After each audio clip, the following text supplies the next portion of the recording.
Ah, tá.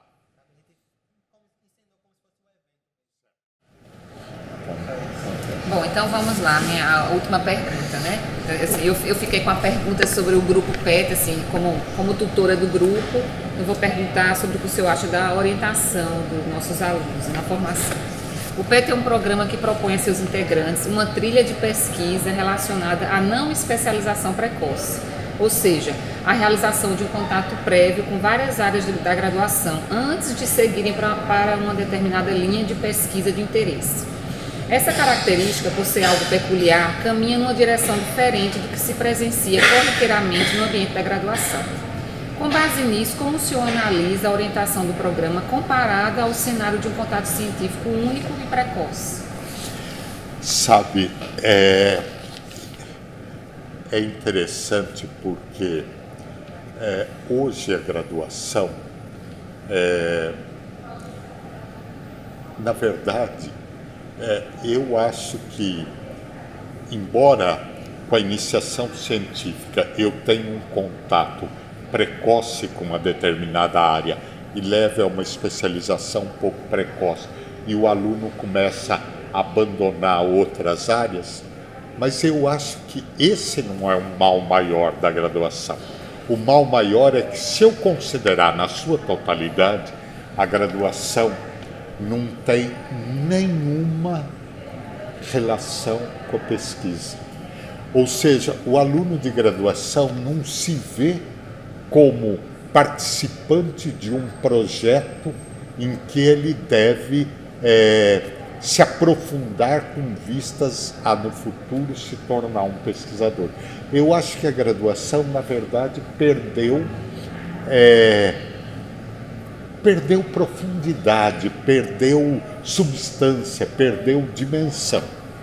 Agora, eu acho muito mais interessante a proposta do grupo PET de que haja um aprofundamento em áreas diferentes antes de uma especialização precoce, que começar uma iniciação científica numa determinada área bem determinada já no primeiro ano de graduação, deixando de lado todos os outros aspectos. Eu fico impressionado quando eu ouço determinadas coisas. Por exemplo, uma vez, quando eu era representante de área na CAPES, nós discutimos um curso de pós-graduação de literatura e o parecerista tinha proposto que não se aprovasse esse curso porque, entre outras coisas, numa disciplina, por exemplo, que chamava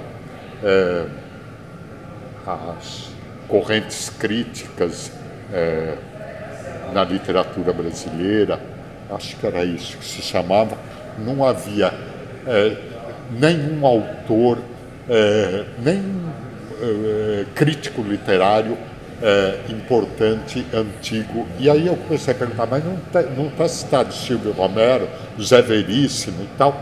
Aí uma pessoa me perguntou se eu era da literatura ou da linguística. Eu digo da literatura, mas eu fiz graduação. E na graduação estudava essas coisas, e eu fiz graduação direitinho, estudando literatura, linguística, teoria, língua, tudo, né? Aí, então, veja, a proposta do PET, por um lado, resgata o verdadeiro sentido da graduação, colocando a graduação não como um curso de aprender língua, mas um curso de reflexão sobre a linguagem, e, ao mesmo tempo, não induz a uma especialização precoce e, portanto, permite que o aluno tenha uma verdadeira graduação na área de letras. O que deveria ser para todo mundo, mas, na verdade, não fica sendo. Vem para o PET aqueles que são mais vocacionados a um dia se tornar pesquisadores na área de letras. Claro que nem todo mundo que está na graduação tem essa vocação de fazer mestrado, doutorado, mas não podemos reduzir a nossa graduação a um curso de língua como um curso da Aliança Francesa da cultura inglesa. Isso. E é bem marcante no PET essa relação entre ensino, pesquisa e extensão, né? Assim, sem limites demarcados. Então, eles atuam nas 3 áreas de forma muito integrada. E sim, isso para mim é a coisa mais importante. Isso resgata o verdadeiro sentido de um curso superior de letras. Muito obrigada. Se quiserem fazer outras questões, estou à disposição. Se quiserem encerrar, também. Acho que Tá bom? tá bom. Nós temos 1 hora de conversa. Levamos 1 hora. Não, eu queria perguntar. Acho que foi na fala da Fran sobre o novo livro, o seu novo livro, que é Os Novos Caminhos da Linguística, né? E eu fiz uma leitura assim, bem rápida, e o senhor apresentou é uma coletânea de outros textos de outros pesquisadores, né? Isso. O que é que há de novidade na semântica, na sintaxe, morfologia, né? Isso. Na verdade, eu organizei esse livro a pedido dos professores do Departamento de Linguística, porque, como eu sou muito rigoroso em questão de prazo, etc., eles disseram, se você organizar, vai sair no prazo. Agora, de tudo, o livro trata de novas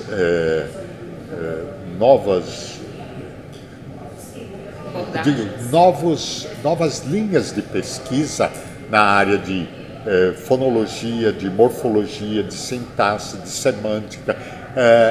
Mas, para mim, o que mais chamou atenção nesse livro foram 2 coisas. Primeiro, a introdução ao que é linguística computacional. Porque linguística computacional é uma área extremamente importante e para a qual nós não temos nenhuma vocação. Por quê? Os linguistas não costumam saber nada de matemática, que é absolutamente indispensável para o desenvolvimento da linguística computacional, e os matemáticos têm um conhecimento rudimentar a respeito de linguagem.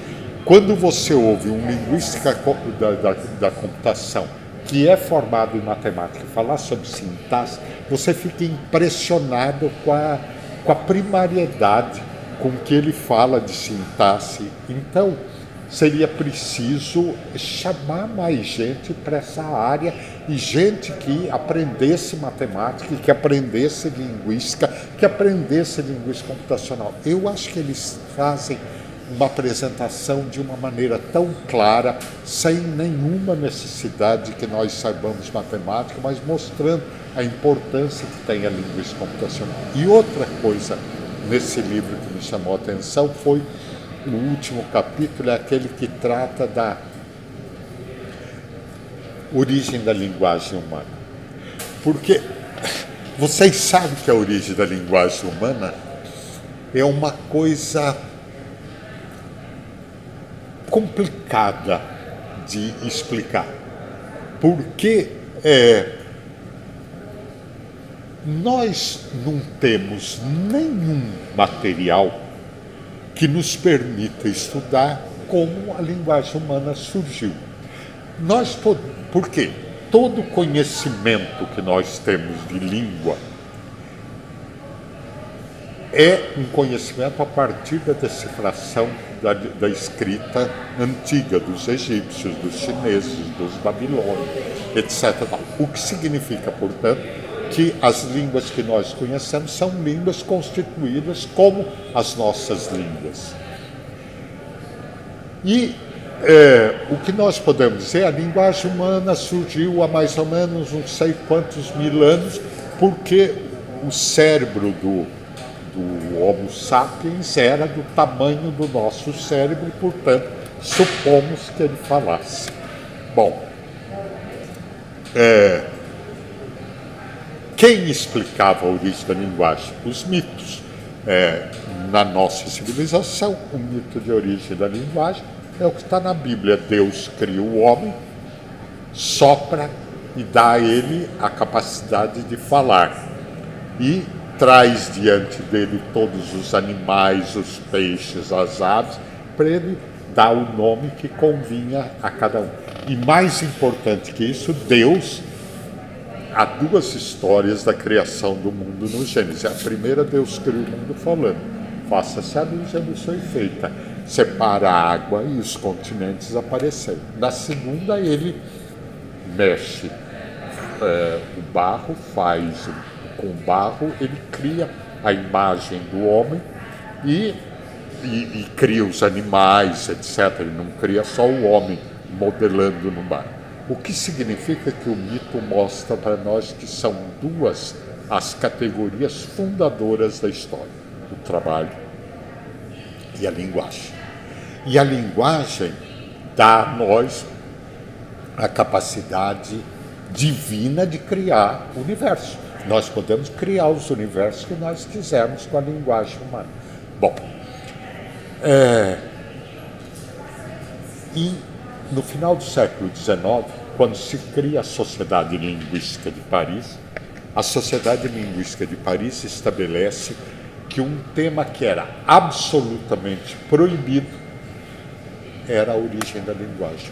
Porque nessa época se considerava que tudo que se falava sobre a origem da linguagem era mito, era narrativas que podem ser bonitas, podem ser explicações num tempo daquilo que não tinha explicação nenhuma, mas que no momento, para a ciência, principalmente a ciência do século XIX, era absolutamente inverídico e, portanto, isso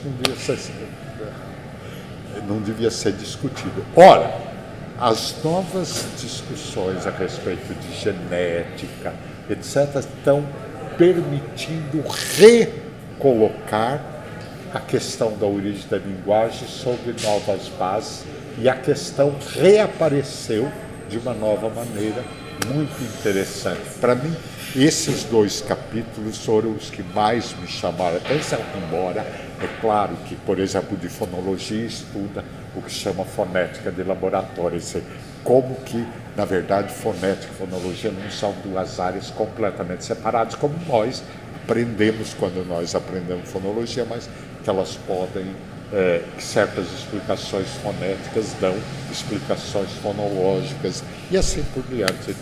Todo o livro apresenta interesse, mas esses dois capítulos foram os que mais me chamaram a atenção.